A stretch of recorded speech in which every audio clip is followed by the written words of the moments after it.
হ্যাঁ, হাদি ভাইয়ের হত্যার দাবি শুধু আমাদের নয়, গোটা এই জাতির।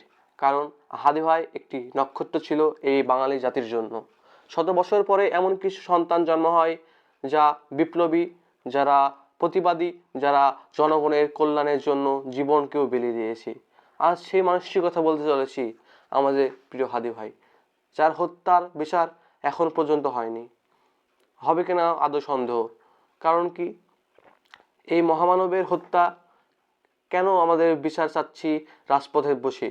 কেন বিচার চাতে হবে আমাদের রাজপথে বসে? দেশের রাষ্ট্রের কি কোনোই দায়িত্ব নেই যে একজন নাগরিক হিসাবে হলেও তার তো বিচার করা প্রয়োজন, তার হত্যার বিচার প্রয়োজন। কিন্তু কি হচ্ছে, তার হত্যার বিচারে সাধারণ জনতা যখন রাজপথে, তখন তাদের পুলিশ দিয়ে পেটাও করে তাদের ফিরিয়ে দেওয়া হচ্ছে, অমানবিক নির্যাতন করা হচ্ছে তাদের উপরে। এটাই কি আমাদের নতুন রাষ্ট্রের স্বপ্ন দেখেছিলাম? এই স্বপ্নই কি আমরা 5ই আগস্টের পরে ভেবেছিলাম?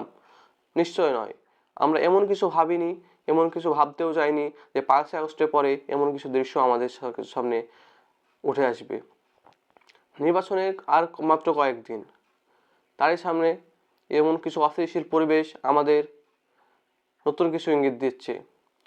আমাদের পরিস্থিতি স্বাভাবিক রাখতে হবে এবং পুলিশের অমানবিক নির্যাতন জন্য সরকারকে কঠোরভাবে ব্যবস্থা নিতে হবে। সরকারের সাথে আমাদের দেওয়ালটা এমনভাবে হয়ে গেছে যে সরকার আমাদের কথা শুনতে পায় না। তাদের দোয়ার পর্যন্ত আমাদের সাধারণ জনতার কথাটা, আওয়াজটা যেন তাদের দোয়ারে পর্যন্ত পৌঁছায় না। কেন এমন দূরত্ব হবে? আসলে এমন দূরত্বের বিষয়টা আমি মোটেও ভালোভাবে দেখি না।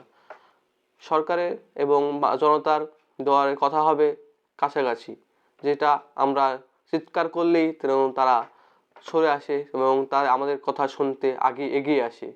তাই এই আহ্বান করছি এবং সকলকে স্বাভাবিক এবং অস্থিতিশীল পরিবেশ থেকে বাংলাদেশকে রাখতে, বাংলাদেশকে সুন্দরভাবে নির্বাচনকে সফল করতে সবাইকে আহ্বান জানাচ্ছি। হ্যাঁ, হবে, নিশ্চয়ই হবে। হাদি ভাইয়ের হত্যার বিচার নিশ্চয়ই হবে।